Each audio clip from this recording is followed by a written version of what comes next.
It's time to experience something glorious. Unacademy Combat. Compete, crack, conquer. A challenging gate contest engineered to give you an experience like none other. where you put your knowledge to test. and battle it out with the best. To bring out the best in you, Unacademy Combat is the most competitive, gamified contest for gate till date, with the best of the questions by best educators. With detailed video solutions from top educators right after each contest. Combat live with peers to get real-time rankings and win big. Participate in every contest to improve your ratings. Challenging contests every fortnight or alternate Sunday. Live ranking after every question. Big rewards for top rankers. Your passion to crack gate deserves this. Your hard work towards your dream deserves this. Fuel your inner fire for the ultimate gate challenge. Unacademy Combat. Register now.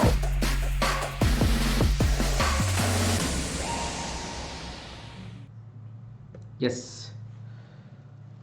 So hello everyone. I hope you are doing very well.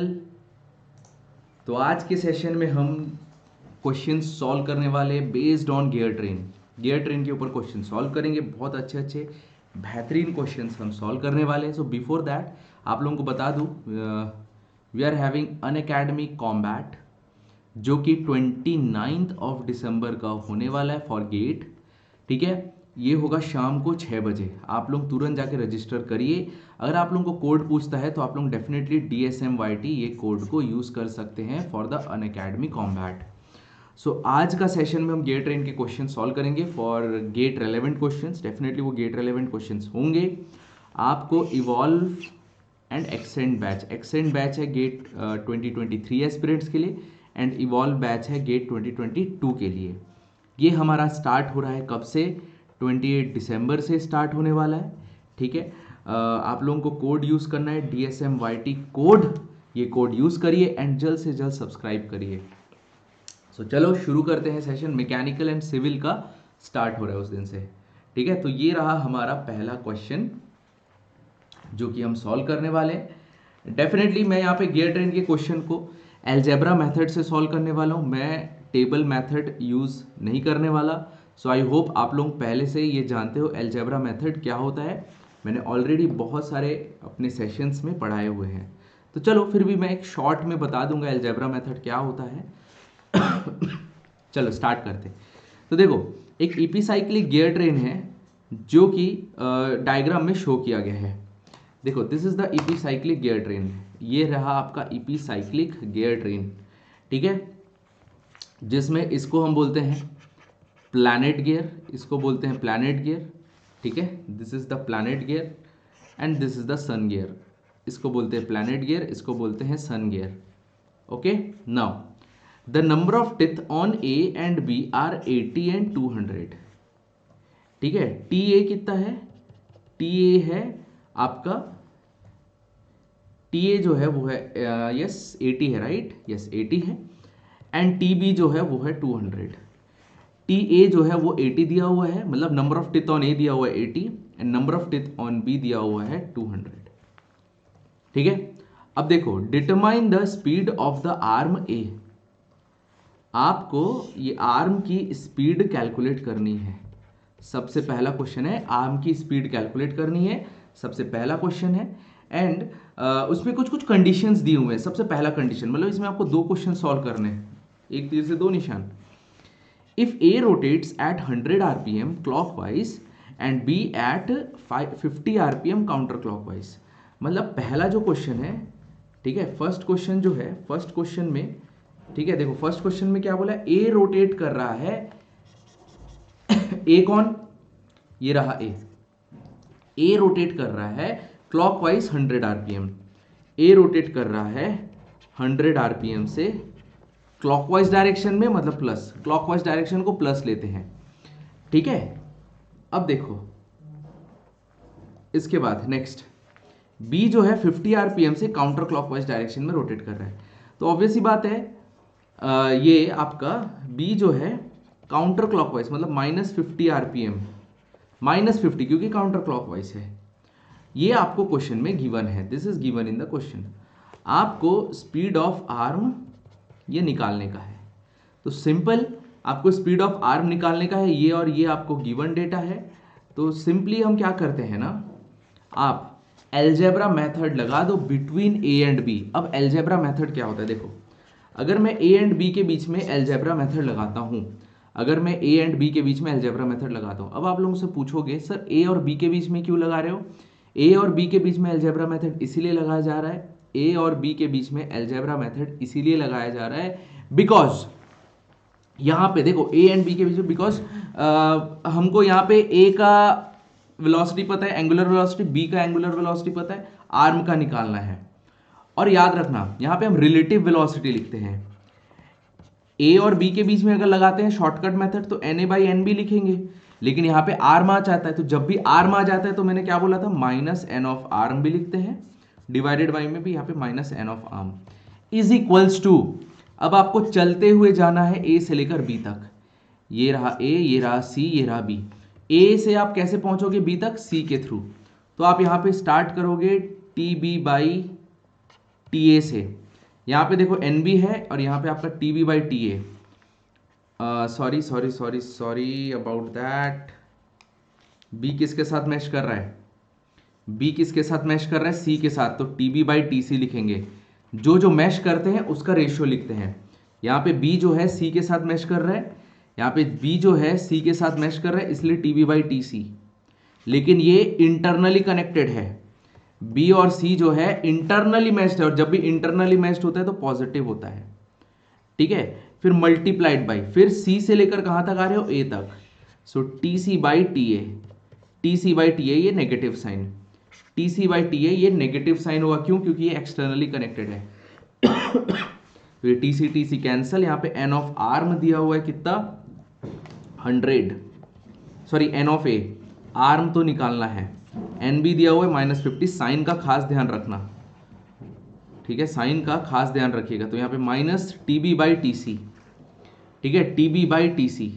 तो T B दिया हुआ है कितना 200 and T A दिया हुआ है 80, T B by T A, तो minus ये 200 डिवाइडेड बाई 80, तो ये और ये कैंसिल, यहाँ से ये 4 होगा और ये हो जाएगा आपका 2 से, ये 10 से, ये 5 से और ये 2 से। चलो, तो 200 minus 2 into N of arm is equals to minus 250 minus, अच्छा यहाँ पे भी नेगेटिव साइन है ना, तो ये नेगेटिव और ये नेगेटिव पॉजिटिव हो जाएगा, तो ये हो जाएगा 5 इंटू एन ऑफ आर्म।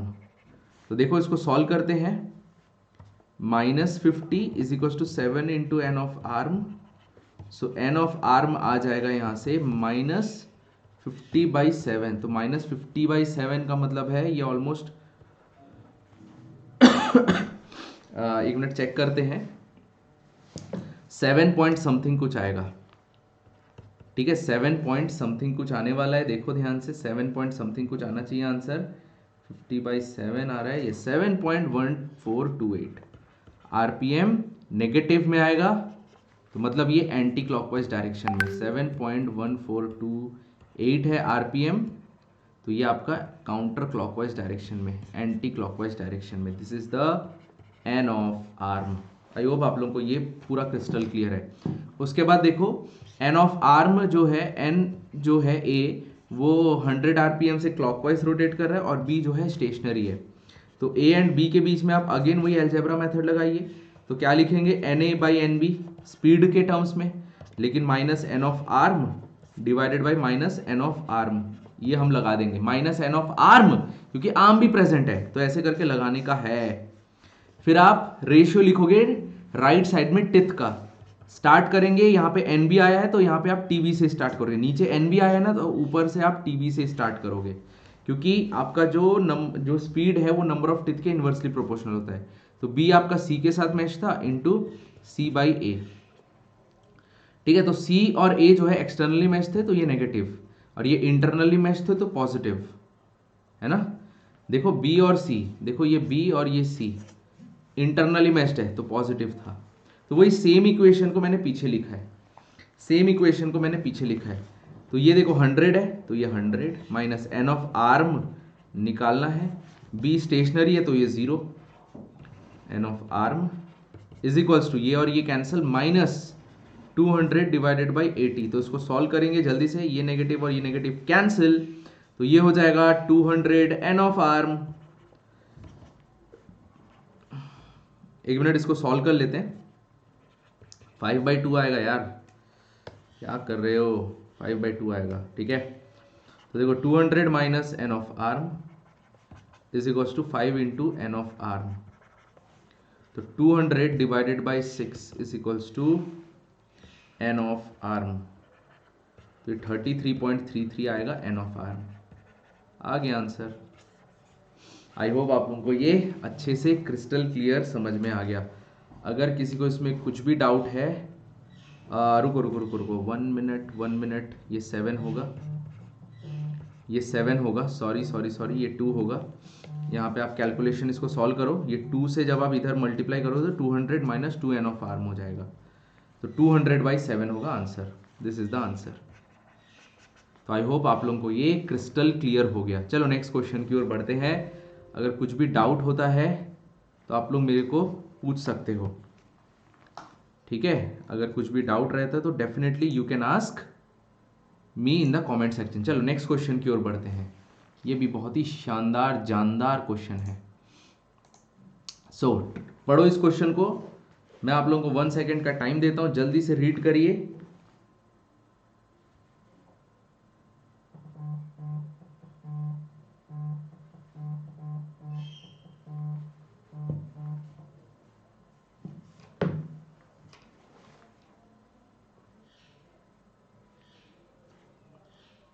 चलिए आगे बढ़ते हैं।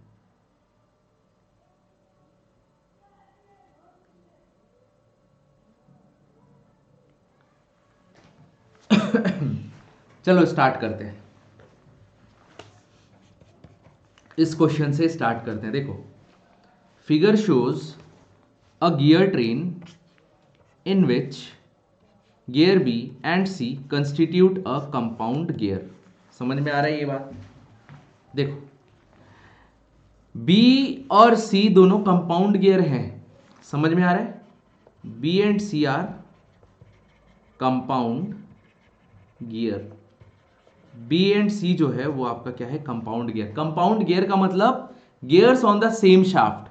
Gears on the same shaft मतलब अगर ओमेगा बी जो है और मान लो इसका है ओमेगा सी, तो omega B is equals to omega C होगा। ओमेगा बी जो है वो ओमेगा सी के बराबर होने वाला है। समझ में आ रहा है? ओमेगा बी जो है ओमेगा सी के इक्वल होने वाला है। They both will be equal. ठीक है, वो दोनों के दोनों इक्वल होंगे क्योंकि दोनों सेम शाफ्ट पे लाई कर रहा है। अगर दोनों सेम शाफ्ट में है तो दोनों का एंगुलर स्पीड जो है वो आपका दोनों सेम होंगे। दोनों के दोनों आपके सेम होंगे। अब देखो ध्यान से, तो अगर यहां पे omega B and omega C ये दोनों आपके इक्वल हैं, इफ दोनों बोथ आर सेम, अगर दोनों के दोनों आपके सेम है ना, omega B and omega C, तो यहां पे आपको देखो क्वेश्चन में क्या बोला है? The number of teeth are shown along with which each wheel in the figure, है ना। नंबर ऑफ टेथ जो है वो दे दिया, ये 40 है, इसमें नंबर ऑफ टेथ है 30, इसमें नंबर ऑफ टेथ है 70, इसमें 40 है, इसमें 60 है। ठीक है, determine the speed and the direction of the rotation of wheels A and E if the arm revolves at 210 rpm clockwise and gear D is fixed। देखो, गियर डी को fix किया गया है, मतलब एन डी की value 0 है, speed of D जो है वो 0 है, स्पीड ऑफ आर्म दिया हुआ है 210 आरपीएम, वो भी किधर दिया हुआ है? क्लॉकवाइज, तो प्लस 210 आरपीएम होगा। आपको स्पीड ऑफ ए निकालना है एंड स्पीड ऑफ ई निकालना है। तो this is a very conceptual question, बहुत बढ़िया क्वेश्चन है। आर्म आ गया मतलब समझ लो आप लोगों को मैंने जो आप लोगों को टेक्निक बताया है वही टेक्निक यूज करना है। उसको algebra method, relative velocity method, जो बोलना है बोल सकते हो आप। ठीक है, यस। सो देखिए, यहां पे आपको सबसे पहले निकालना है एन ऑफ ए, फिर एन ऑफ ई। तो देखो यहां पे आपको डी पता है, तो ए और डी के बीच में आप लगा दो शॉर्टकट। तो ए एंड डी के बीच में आप लगा दो वही टेक्निक। डी आपको पता है एन डी जो है 0 है, एन ए आपको कैलकुलेट करना है, तो ए और डी के बीच में लगा दो। ए और डी के बीच में लगाओगे तो N of A by N of D लिख दो सबसे पहले, minus N of arm divided by minus N of arm is equals to T D N D नीचे है तो टी डी से स्टार्ट करेंगे। डी किसके साथ मैश कर रहा है? सी के साथ। सो जो मैश करता है उनका ही टिथ का रेशियो लिखा जाता है। डी और सी एक दूसरे से मैश करे तो उनका रेशियो, लेकिन ऐसे लिखिए कि यहाँ पे एन डी नीचे है तो टी डी ऊपर आएगा। तो देखो डी और सी जो है वो एक्सटर्नली मैश है तो यहाँ पे नेगेटिव होगा। उसके बाद देखो कौन किसके साथ मैश किया हुआ है? बी और सी एक दूसरे से मैश नहीं है तो उसका रेशियो नहीं लिखेंगे, लेकिन बी और ए एक दूसरे से मैश है। So T B by T A, ये दोनों एक दूसरे से मैश है और एक्सटर्नली मैश है तो यहाँ पे नेगेटिव होगा। आई होप आपको ये क्रिस्टल क्लियर हो गया। ठीक है, तो एन ऑफ ए आपको निकालना है। आर्म आपका दिया हुआ है, आर्म आपको दिया हुआ है कितना? 210। पॉजिटिव है ना, प्लस 210, तो इसलिए ये तो फॉर्मूले का नेगेटिव है और ये आपका plus 210 divided by N D तो 0 है तो ये 0 माइनस अगेन ये हो जाएगा 210 is equals to minus minus plus हो जाएगा, क्योंकि सब के सब देखो सी और डी दोनों एक्सटर्नली कनेक्टेड थे, मैश थे तो नेगेटिव। बी और ए वो भी एक्सटर्नली मैच थे तो नेगेटिव। सो टी डी कितना है? 40। सी कितना है? 70 मल्टीप्लाइड बाई बी कितना है? 30। ए कितना है? 40। तो ये और ये कैंसिल, ये कैंसिल, तो देखो कितना आ रहा है ये यहाँ से सॉल्व करने पे 3 और 7 बचा है यहाँ पे, तो 7 of N A minus 7 into 210, ठीक है, 7 ऑफ एन ए माइनस और तो कुछ नहीं है ना, यस दैट्स इट। ठीक है, 7 of N A minus 7 into 210 और यहाँ पे आपका is equals to minus 210 into 3। तो देखो कितना आ रहा है इसको सॉल्व करने पे, कितना आ रहा है इसको सॉल्व करने पे? इसको सॉल्व करने पे आएगा 4 into 210 is equals to 7 of N A. तो ये और ये कैंसिल हो जाएगा तो कितना बचेगा? ये 30। तो एन ए की वैल्यू आ जाएगी 120 आरपीएम। पॉजिटिव आ रहा है मतलब क्लॉकवाइज होगा, पॉजिटिव आ रहा है ना मतलब क्लॉकवाइज होगा, क्योंकि मैंने क्लॉकवाइज को पॉजिटिव लिया है, क्लॉकवाइज को पॉजिटिव लिया है। ये हो गया एक क्वेश्चन सॉल्व। दूसरा क्वेश्चन सॉल्व करते हैं। हमको ई का कैलकुलेट करना है, एन ई आपको निकालना है। तो फिर आप किसके किसके, देखो डी आपको पता है, डी आपको पता है और ई आपको निकालना है, तो आप डी एंड ई के बीच में मेथड लगा दो। So N D minus N of arm, arm है भाई, आर्म से आर्म होगा अगर इसमें तो आपको ये लगाना ही पड़ेगा, plus N of arm is equals to T E by T D. बस डी और ई में बस एक ही तो मैशिंग है और तो कुछ है नहीं, आपको बस डी से लेकर ई तक जाना है ना। तो ये माइनस, तो यहाँ पे देखो ई जो है 60 है माइनस डी जो है 40 है, एन डी जो है देखो 40 माइनस एन ऑफ आर्म जो सॉरी एन डी जो है 0 है, एन ऑफ आर्म दिया हुआ है 210, एन ई निकालना है, ये हो जाएगा माइनस 210। तो इसको सॉल्व करेंगे तो ये माइनस कैंसिल हो जाएगा, तो यहाँ से ये 2 से ये 3 से, तो 420 is equals to 3 into N E minus 630। तो देखो ये कितना आ रहा है सॉल्व करने पे, देखो ये कितना आ रहा है 420 प्लस 630 डिवाइडेड बाई 3, ये आ जाएगा आपका एन ई। देखो ध्यान से कि हमने सब कुछ सही किया है ना।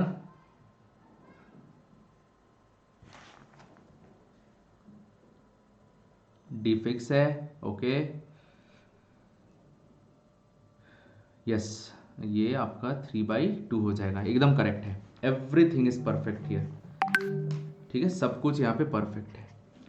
तो 420 एंड ये 3 इंटू 630, यस। चलो तो उसको सॉल्व करने पे देखो कितना आ रहा है। After solving how much we will get, जल्दी से देखिए, how much we will get 420 plus 630 divided by 3, तो ये 350 आ रहा है, एन ई की वैल्यू आ रही है 350। So this is the answer. तो प्लस में आ रहा है मतलब ये क्लॉकवाइज होगा, क्योंकि मैग्नीट्यूड एंड डायरेक्शन पूछा था। तो आई होप आप लोगों को ये बहुत अच्छे से समझ में आ गया होगा। अगर आप लोगों को कुछ भी डाउट हो आप लोग मेरे को कमेंट बॉक्स में पूछ सकते हो। तो मैंने सिंपल रिलेटिव वेलोसिटी मेथड लगाया। जैसे मान लो मेरे को, जैसे अब तो मेरे को NA भी पता चल चुका था और मेरे को NE निकालना था, तो मैं A से लेकर E के बीच में भी लगा सकता हूँ वो शॉर्टकट मेथड। लेकिन A से लेकर E तक इसलिए नहीं लगाया क्योंकि देखो A से लेकर E तक जाने में आपको जो टिथ का रेशियो है, कितना सारा मैशिंग आपको कंसिडर करना पड़ेगा, है ना। आपको बहुत सारे मैशिंग कंसिडर करने पड़ेंगे, ठीक है। तो जैसे मान लो मैं A एंड E के बीच में लिखा के दिखाता हूँ, तो वही लिखेंगे लेफ्ट में तो n of A minus n of R divided by n of E minus n of R is equals to, अब E है तो यहाँ पे आप E से स्टार्ट करोगे, TE किसके साथ मैश है, D के साथ, तो T by T D, negative sign क्योंकि E और D जो है दोनों एक्सटर्नली मैश है, नेगेटिव साइन मल्टीप्लाइड बाई। फिर देखो आपको पहुंचना है कहां तक, E से स्टार्ट कर दिए, अब आप A से, गलती से भी यहाँ पे A से स्टार्ट मत करना, नीचे डिनोमिनेटर में E है तो न्यूमरेटर में यहाँ पे टिथ जो है E से स्टार्ट करना, तो E एंड D। फिर उसके बाद देखो D और C जो है एक दूसरे के साथ मैश है, सो TD बाई TC होगा, नेगेटिव देखो D और C दोनों एक्सटर्नली मैश है तो ये नेगेटिव मल्टीप्लाइड बाई। फिर देखो C और B एक दूसरे से मैश नहीं है but their velocities are same क्योंकि कंपाउंड गियर है, तो B और A के बीच में मैश है तो TB बाई TA, तो TA जो है आपका नीचे आना चाहिए, तो यहाँ पे भी नेगेटिव आएगा, तो ऐसे करके आप निकाल सकते हो बट इसमें लेंदी हो जाएगा थोड़ा सा। आई होप आप लोगों को ये समझ में आया। अगर कुछ भी डाउट हो प्लीज आप लोग कमेंट बॉक्स में पूछिए, कुछ भी डाउट हो। So thank you for watching. आप लोग अनअकैडमी लर्निंग ऐप जरूर डाउनलोड करें। आप लोगों को DSMYT ये कोड यूज करना पड़ेगा अगर आप लोग अनअकैडमी प्लस सब्सक्रिप्शन लेना चाहते हो तो, ठीक है। तो थैंक यू फॉर वॉचिंग, मिलते हैं नेक्स्ट सेशन में, थैंक यू।